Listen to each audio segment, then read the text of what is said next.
এটা কখন আসে? তাকাও প্রিন্সেস ডায়না, হাসো। ডায়না হাসো। কে তুমি? তুমি বারবি? আর তুমি কি? হ্যাঁ ডাস ডিশ না, তুমি ডায়না। ড্যাম ড্যাম কি?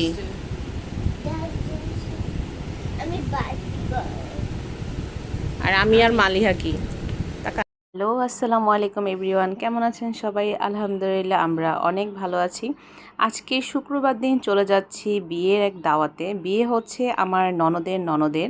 তো আমার ননদ যেহেতু কানাডায় থাকে, ও এখানে অ্যাটেন্ড করতে পারেনি, এমনকি ওর হাজব্যান্ডও পারেনি। তো আমরা ফ্যামিলি সবাই চলে গিয়েছিলাম, আমার হাজব্যান্ড, আমি, আমার শ্বশুর শাশুড়ি, দেবর, যারা যারা ছিল আমাদের ফ্যামিলি মেম্বার, আমার ননদের মেয়ে, হাজব্যান্ড, আমরা সবাই চলে গিয়েছিলাম যারা যারা ছিলাম আর কি। তো আমরা যাওয়ার পর যেহেতু যেতে যেতে আমাদের প্রায় 3টা বেজে গিয়েছিল। তো আমরা ফার্স্টেই খাবার টেবিলে বসে গিয়েছিলাম, খাবারটা খেয়ে নিলাম। তো খাবার খাওয়ার পর চলে গেলাম বউ আর জামাইকে দেখতে। দেখলাম গিয়ে সবাই ফটো সেশন করছে। তো আমি আবার একটু ভিডিও করে নিলাম তাদের সবার। তো এখানে বউকে মাশাআল্লাহ অনেক সুন্দর লাগছে, আর জামাইকে তো বলার কোনো ভাষাই নেই, দুজনকেই মাশাআল্লাহ অনেক সুন্দর লাগছে। তো আমি আর আপু আবার গিয়ে একটু কথা বলছিলাম, সাক্ষাৎকার করছিলাম আর কি। তারপর কথাবার্তা শেষ, সবাই মানে পরিচিত যে হওয়ার একটা বিষয়, পরিচয় হচ্ছিল। তারপর এখানে আমার শাশুড়ি তার মানে বেয়াইনদের সাথে বসে একটা গল্পের আড্ডা দিচ্ছে। আর এখানে মিররে আমি নিজেকে বারবার দেখছিলাম আর ছবি তুলছিলাম। কি আর করব, সাজগোজ করার পর সব মেয়েদের একটা অভ্যাস যে বারবার নিজের ছবি তোলা, এছাড়া আর কিছুই করার নেই। তো আমিও একটু পরপর বারবার নিজের ছবি তুলছিলাম। আর আমার মেয়ে তো একটু পরপরই বউয়ের পাশে গিয়ে বসে আছে, ওর বউ এত ভালো লাগে, বউ সাজলেই সবসময় কোনো বিয়েতে গেলেই বউয়ের পাশে গিয়ে বসে থাকে, ওর বউ খুবই পছন্দ। আর ও তো মিশুকে আগে থেকেই চিনে, অনেক পছন্দ করে পার্সোনালি ভাবে, তো ওর পাশে গিয়ে বসে আছে। তো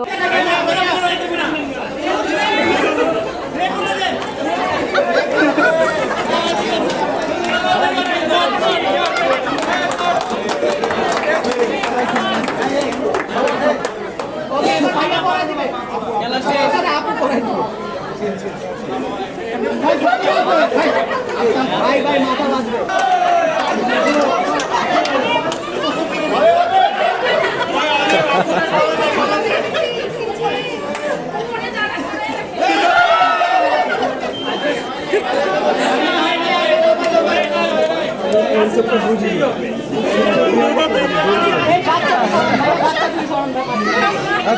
মারো মারো মারো ভাই ভাই আপু করে দেন।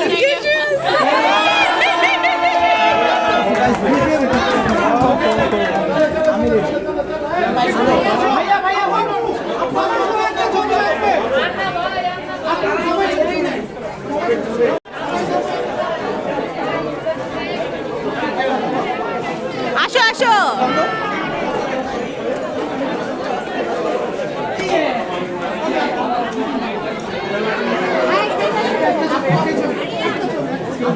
বদলের পর্বটা আসলে খুবই আনন্দের ছিল। মালা বদল করা শেষ, এখন বউ আর জামাইকে নিয়ে টেবিলে চলে যাওয়া হয়েছে। যেহেতু দিনটা খুবই ছোট, অলরেডি 4:30টার বেশি বেজে গিয়েছে, ওরা এখনও খাবার খায়নি, তাই ওদেরকে খাবার খাওয়ানোর পর বাকি প্রোগ্রাম চালু করা হবে আবার।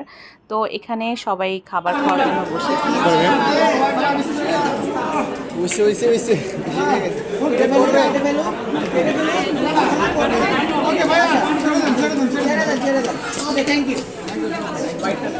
জামাই কিন্তু শেষ পর্যন্ত খাসির মাথাটা কেটেই ফেললো, বোঝা যায় জামাইয়ের শরীরে খুবই শক্তি আছে।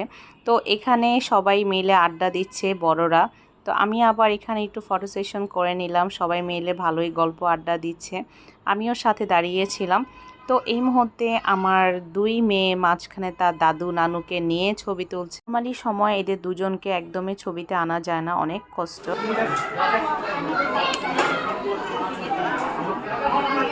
আরেকটু জোরে আরেকটু জোরে।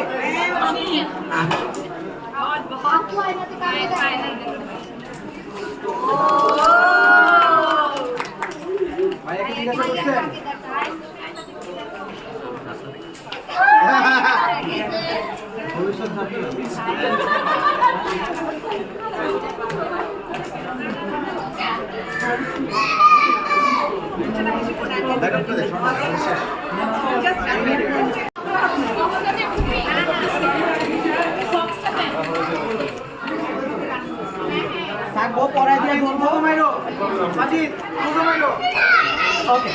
এর পর্ব শেষ হয়ে যাওয়ার পর এখন নেক্সট পর্ব হচ্ছে যে জামাইকে গিফট দেওয়া হচ্ছে মেয়ে পক্ষ। তো ফার্স্টে মেয়ের বাবা গিফট পরিয়ে দিয়েছে, এখন মেয়ের মা ছেলেকে আংটি পরিয়ে দিচ্ছে। একে একে সবাই রিং পরিয়ে দিবে, কেউ ঘড়ি, কেউ আংটি, কেউ চেন। যে যেটা গিফট এনেছে জামাইয়ের জন্য একদম পার্সোনালিভাবে সে সেটা পরিয়ে দিচ্ছে। আসলে বিয়েটা এমন একটা প্রোগ্রাম, এখানে সবার সাথে সবার দেখা হয় অনেক দিন পর।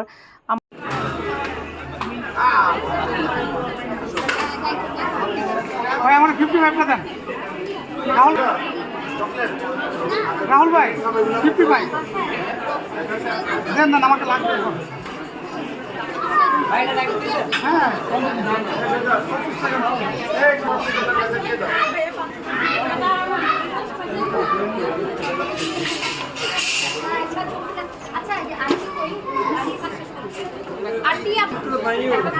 বসুন।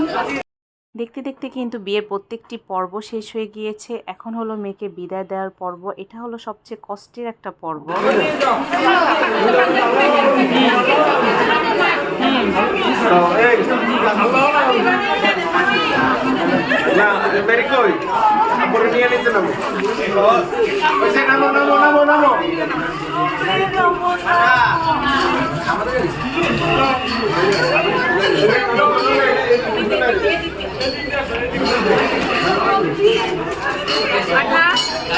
গাড়ি ঠিক করতেছে সৈকত করে।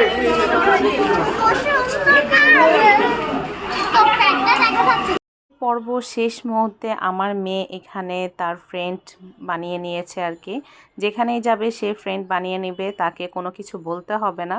তো ফ্রেন্ডদের সাথে আবার একটু খেলা করছে। লাস্ট অবধি যখন স্টেজ থেকে বউ জামাই সবাই নেমে গিয়েছিল তখন আমার মেয়ের অবস্থাটা দেখেন। সেও বউর সাজবে মিশু পুপির মতো, সে অলরেডি সাজতেছে। আর আমার বড় মেয়ে তার দোপাট্টাটা খুলে মাথায় দিয়েছে, বউর মতো একদম সেজে বসে আছে। তো ওর পাশে গিয়ে ওর বড় আম্মু বসেছে ওকে এন্টারটেইনমেন্ট দেওয়ার জন্য। এই তো এই ছিল আজকের ব্লগ। আল্লাহ হাফেজ সবাইকে।